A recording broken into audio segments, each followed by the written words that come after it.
Bonsoir, alors ce soir je vais vous parler de la disparition de Brian Schaeffer. En fait cette histoire me turlupine beaucoup parce que en fait on ne sait pas du tout le fin mot de l'histoire, on ne sait pas si peut-être il a été tué, s'il s'est suicidé, s'il a changé de vie, si peut-être il a été kidnappé, si peut-être il a fait une mauvaise rencontre dans ce bar, etc. Peut-être qu'il aurait changé de vie, on ne sait pas. Puis les recherches sont menées à rien depuis 2006, puisqu'au final, on ne sait même pas s'il est mort ou vivant. Donc voilà, je voulais vous raconter en fait son histoire. Donc son histoire se passe en fait dans l'Ohio. Ça parle de Brian Schaeffer qui a 27 ans au moment des faits. Il fait ses études de médecine. C'est plutôt un mec très très très bel homme de ce que j'ai pu voir sur ses photos. Il a une petite copine qui s'appelle Alexis qui fait aussi ses études en médecine. Puis en fait, elle-même, elle se demandait peut-être que quand ils allaient partir à Miami, que peut-être il allait la demander en mariage. En fait, un mois avant sa disparition, sa mère en fait, elle est décédée, mais Brian, ça n'avait pas l'air en fait de l'affecter plus que ça. Il était normal. Bien sûr, il était pas bien, mais il était normal. Pas des envies de suicide ou quoi. Un jour avant sa disparition, Brian en fait avait rendez-vous avec son père dans un restaurant. Puis le père il avait dit que normal, il était normal, bon, il était un peu fatigué, etc. Mais il n'y avait rien de. Voilà quoi, rien à signaler quoi. Puis Brian a dit à son père, voilà, moi je vais partir demain soir avec Clint, mon meilleur ami, au Oglituna Saluna pour en fait la fin des examens, pour un peu décompresser. Puis son père lui a dit, mais Brian, tu viens de sortir des examens, repose-toi un peu quoi. Mais Brian ne l'a pas écouté. Puis en fait, dans la soirée, Brian se rejoint avec Clint au Ugly Tuna Saluna, puis il commence à boire des shots, il commence à faire de la tournée des bars. Puis à un moment, Clint, son meilleur ami, rencontre une amie à lui qui s'appelle Meredith Reed. Puis elle lui dit comme quoi elle était enfin qu'ils allaient repartir au Ugly Tuna Saluna. Puis Ryan lui a dit ah ben écoutez, venez, on revient, enfin on va là-bas. Puis ils sont partis, puis à un moment, Brian a dit que comme quoi il voulait aller voir en fait un des guitaristes pour lui parler, etc. Puis c'est à ce moment-là que les amis de Brian n'a plus jamais revu Brian, quoi. C'est la dernière fois. Puis Clint, en fait, il n'a pas arrêté d'appeler Brian dans la soirée. Puis il appelle. Puis Brian ne répond pas. Donc, qu'est-ce qu'ils ont fait? Ils ont passé leur soirée. Et puis, Clint est sorti, en fait, du bar avec Meredith. Puis, ils l'ont encore appelé. Ils l'ont appelé. Et puis, il ne répondait pas. Donc, ils se sont dit, bon, ben, peut-être que Brian, il est parti à la maison dormir. Le lendemain, le père de Brian a... Enfin, le lendemain, c'était, je crois, un week-end, je crois. Le lendemain, le père de Brian l'a appelé, puis non plus, il répondait pas. Mais en fait, je crois, un jour après, il devait partir à Miami. Donc, enfin, Brian et sa copine Alexis devaient partir. C'est juste le père de Brian qui les a accompagnés. Donc, le père de Brian est arrivé à l'aéroport, il n'a pas vu Brian, donc qu'est-ce qu'il a fait? Il a appelé la police, et, il leur a dit oui, Brian est parti au Ugly Tuna Saluna, est-ce que vous pouvez y aller? Donc la police sont partis là-bas, puis ils ont fouillé tout le bar, ils ont fouillé les environs, ils ont regardé même les caméras de surveillance. Puis en fait, on voit dans la caméra de surveillance Brian rentrer dans le bar, mais on ne le voit pas y ressortir. Donc, ben, le problème c'est que c'est bizarre quoi. Le mec il rentre dans un bar et ne ressort pas.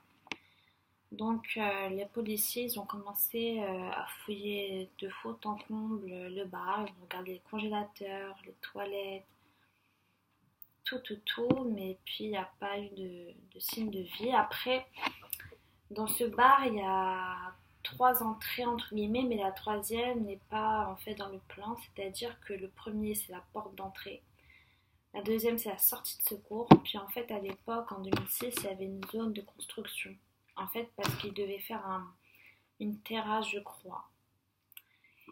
Et puis en fait ils ont regardé aussi les caméras des environs.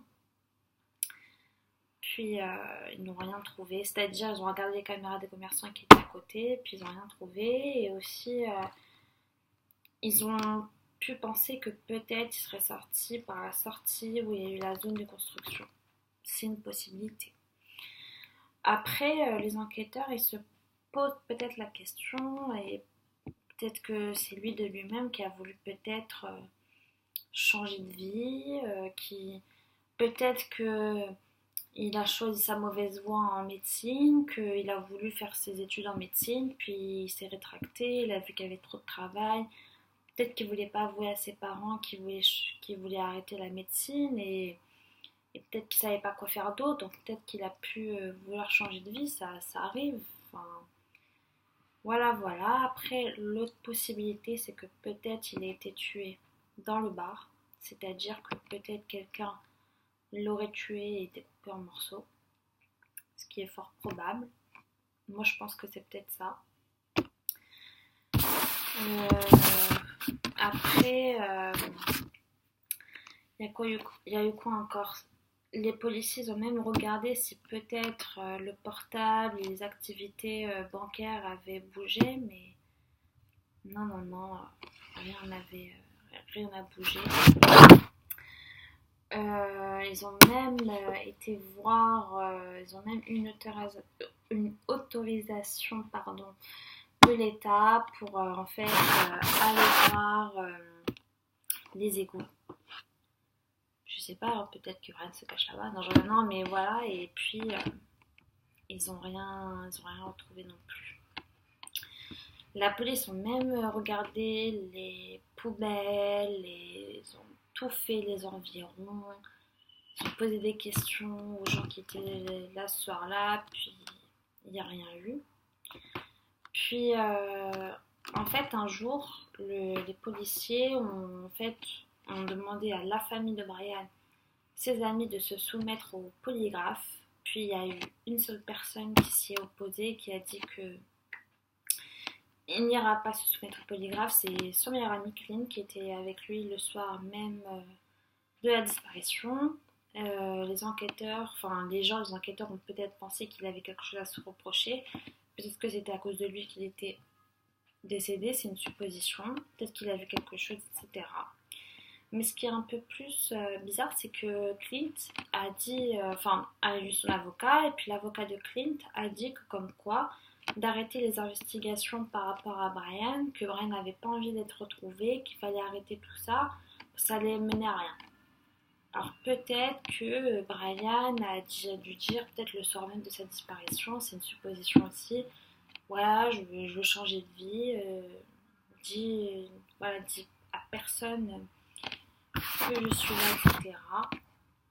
Ça va faire peut-être 12 ans que Brian aujourd'hui est porté disparu. On ne sait pas s'il est mort, vivant, s'il a été kidnappé, si peut-être il aurait changé de vie. C'est très possible, peut-être qu'il aurait changé de vie par rapport à ses études, qu'il n'osait pas dire à ses parents qu'il voulait arrêter, que peut-être il était perdu, etc. Peut-être qu'il s'est suicidé suite à la mort de sa mère, mais bon, personne n'a dit qu'il était suicidaire ou quoi. Alors après, moi je pense, la supposition que je pense, c'est que peut-être il serait mort dedans le bar, puis qu'il aurait été découpé en morceaux, puis qu'on l'aurait broyé, puis que peut-être on l'aurait donné au chien. Même s'ils sont allés voir les policiers dans les égouts et qu'ils n'ont rien trouvé, peut-être qu'ils l'ont mis dans les égouts. Ils ont mal cherché, je ne sais pas, mais voilà. allez voir les photos sur Google, vous allez voir que c'est un très bel homme. Puis j'ai vu que Alexis, sa ancienne copine, avait refait sa vie, qu'elle avait totalement oublié et que elle a dit qu'elle ne savait pas s'il était mort ou vivant, s'il avait peut-être fui.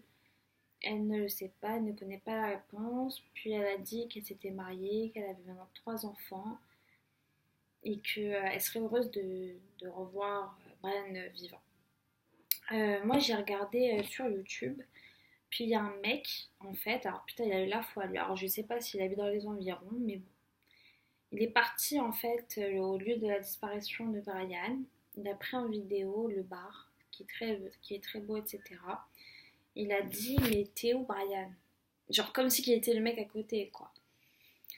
Donc moi la vérité si je passe à l'Ohio j'irai au Ugly Tuna Saluna juste pour regarder mais bon la vérité je viendrai pas toute seule quoi. J'aurais très très peur.